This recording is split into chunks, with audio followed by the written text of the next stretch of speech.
Dieu nous interpelle à travers ces destructions apocalyptiques à venir, à pouvoir nous préparer car les jours sont mauvais.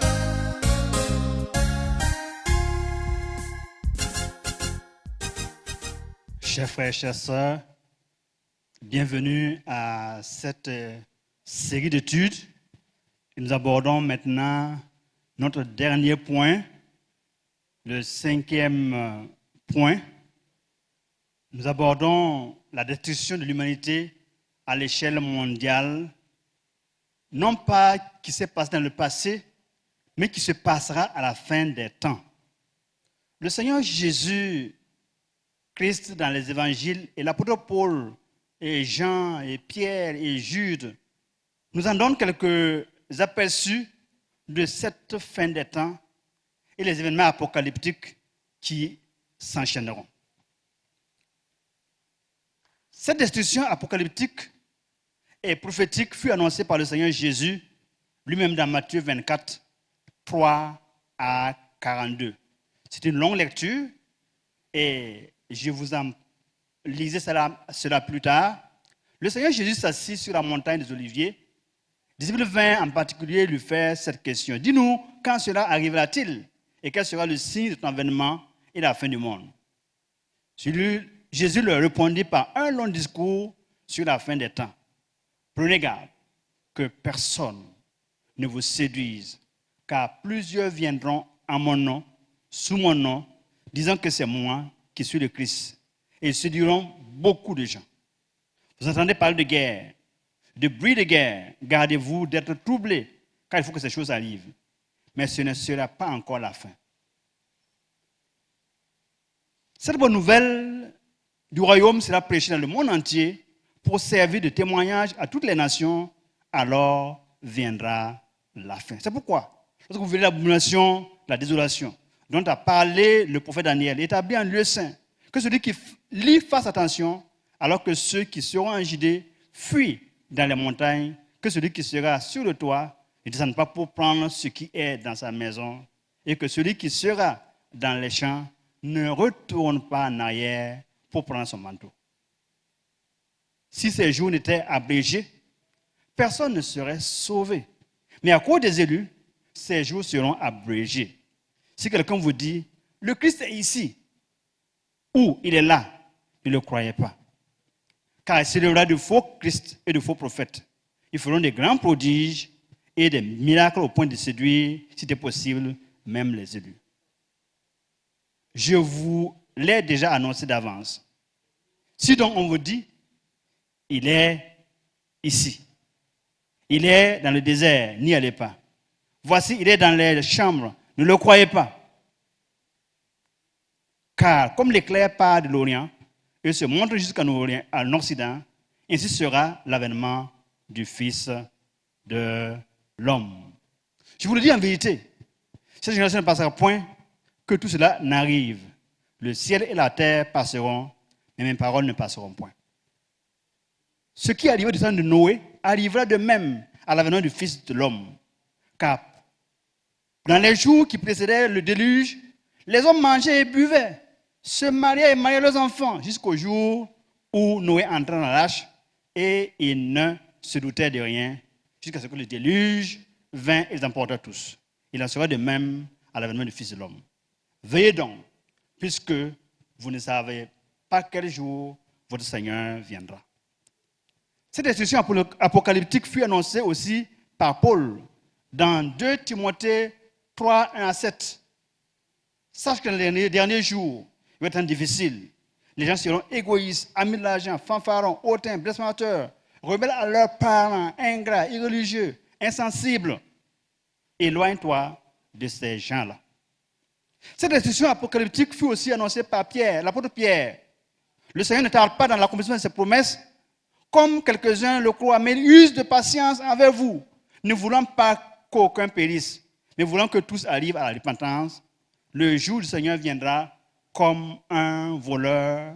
En ce jour, les cieux passeront avec fracas, les éléments embrasés se dissiperont, et la terre, avec les œuvres qu'elle renferme, sera consumée. Puisque Donc, toutes ces choses doivent se dissoudre. Quelle ne doit pas être la sainteté, votre conduite et votre piété, tandis que vous attendez et hâtez l'avènement du Seigneur, du jour du Seigneur, à cause duquel les cieux enflammés se dissoudront et les éléments embrasés se fondront. Mais nous attendons, selon la promesse, de nouveaux cieux et une nouvelle terre où la justice habitera. C'est pourquoi, bien-aimés, en attendant ces choses, appliquez-vous à être trouvés par lui sans tache et irrépréhensible dans la paix. 2 Pierre 3, 9 à 14.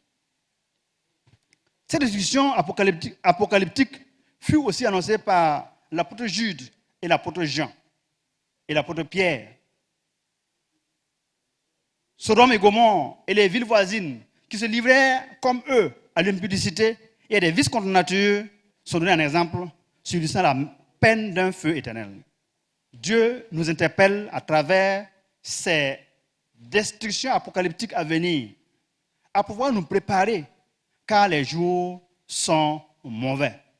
Dans Apocalypse 9, 20 à 21, il est dit: les autres hommes qui ne furent pas tués par ces fléaux ne se repentirent pas des œuvres de leurs mains, de manière à ne point adorer les démons et les idoles d'or, d'argent, d'airain, de pierre et de bois, qui ne peuvent ni voir, ni entendre, ni marcher. Et ils ne se repentirent pas de leur meurtre, ni de leur enchantement, ni de leur implicité, ni de leur vol. Voici, dit le Seigneur Jésus, dans Apocalypse 22, 12, je viens bientôt, et ma rétribution est avec moi pour rendre à chacun selon ce qu'est son œuvre. Heureux ceux qui lavent leur robe, afin d'avoir droit à l'arbre de vie et d'entrer par les portes dans la ville. Dehors les chiens, les enchanteurs, les impudiques, les meurtriers, les idolâtres et quiconque aime et pratique le mensonge. Moi, Jésus, j'ai envoyé mon ange pour vous attester ces choses dans les églises. Je suis le rejeton et la postérité de David, l'étoile brillante du matin. Les signes sont là, manifestes et visibles, depuis des années, depuis des siècles. La fin se prépare, la fin est proche, le Seigneur revient bientôt. Les signes qui avaient été annoncés dans la parole de Dieu, à l'avènement du Seigneur Jésus, ont défilé sous nos yeux et sont là. La peste, le choléra, le sida, le coronavirus, les guerres mondiales, les guerres tribales, les guerres économiques et politiques, les conflits interethniques, interreligieux, les conflits politiques, les tsunamis, les inondations, les famines, les changements climatiques, les feux et incendies qui ont récemment ravagé l'Amérique, l'Europe, l'Australie, nous interpellent tous. La déchéance morale et spirituelle est à son comble, avec les faux prophètes et les faux docteurs et visionnaires qui n'ont aucune crainte de Dieu et qui méprisent l'autorité en injuriant les gloires. Comme le dit bien l'apôtre Jude, verset 14, il s'est glissé parmi les serviteurs de Dieu certains hommes dont la condamnation est écrite depuis longtemps, des impies qui changent la gloire, la grâce de notre Dieu en dissolution et qui réunit notre seul et maître Seigneur Jésus-Christ. Le coronavirus est-il cet ange avertisseur des derniers temps qui est venu secouer et tester la foi et la fermeté de chacun de nous? Le coronavirus est-il une épreuve qui vient interpeller le leadership des églises quant à leur foi, leur agissement, leur gestion du troupeau de Dieu? N'interpelle-t-il pas aussi les chrétiens et tous croyants quant à nos comportements devant Dieu et nos semblables? Quoi qu'il en soit, il y a nécessité pour chacun de nous et tous de reconsidérer nos voies, de se préparer à l'encontre de notre Dieu. Voilà ce que dit celui qui tient les 7 étoiles dans sa main, dans Apocalypse 2 et 3. Je connais tes œuvres. Je sais que tu n'es ni froid ni bouillant. Puisses-tu être froid ou bouillant? Je connais tes œuvres, ton amour, ta foi, ton fidèle service, ta constance et tes dernières œuvres plus nombreuses que les premières. Ce que Dieu veut que nous réalisons, reconnaissons surtout en ces temps de la fin, c'est ce qui est stipulé dans Deutéronome 32, 39. Je lis: sachez donc que c'est moi qui suis Dieu et qu'il n'y a point de Dieu près de moi. Je fais vivre et je fais mourir, je blesse et je guéris, et personne ne délivre de ma main. Et il leur dit, prenez à cœur toutes les paroles que je vous conjure aujourd'hui, de le commander à vos enfants, afin qu'ils observent et mettent en pratique toutes les paroles de cette loi. Car ce n'est pas une chose sans importance pour vous, c'est votre vie. Et c'est par là que vous prolongerez vos jours dans le pays dont vous aurez la possession après avoir passé le Jourdain. Si tu n'as jamais entendu parler de ce Dieu omniprésent, omnipotent, omniscient, ce Dieu qui est lent à la colère et riche en bonté, notre Dieu plein de compassion et de miséricorde envers ses créatures, alors nous t'invitons à réconcilier tes voies, ta croyance et ta foi. Selon l'apôtre Paul, dans 1 Corinthiens 15, 26, le dernier ennemi qui sera détruit, c'est la mort. Dieu, en effet, a tout mis sous ses pieds, sous les pieds de notre Seigneur Jésus-Christ. Et lorsque toutes ces choses lui auront été soumises, alors le Fils lui-même sera soumis à celui qui a soumis toutes choses, afin que Dieu soit tout en tous. Un seul a vaincu le péché. Un seul a vaincu la mort et Satan, notre Seigneur Jésus-Christ. Il a triomphé d'eux par sa mort sur la croix et sa résurrection d'entre les morts le troisième jour. Chers frères, chères sœurs, chers auditeurs, lorsque ce corps corruptible, notre corps corruptible aura revêtu l'incorruptibilité, et que ce corps mortel aura revêtu l'immortalité, alors s'accomplira la parole qui est écrite. La mort a été engloutie dans la victoire. Ô mort, où est ta victoire? Ô mort, où est ton aiguillon? Ainsi, chers frères et chères sœurs, soyons fermes, inébranlables, travaillant de mieux en mieux à l'œuvre du Seigneur, sachant que notre travail ne sera pas vain dans le Seigneur. Oui, l'aiguillon de la mort, que tout le monde a peur, dont tout le monde a peur, c'est le péché. Et la puissance du péché, c'est la loi. Mais grâce soit rendue à Dieu qui nous donne la victoire par notre Seigneur Jésus-Christ. Amen. Que Dieu nous fortifie.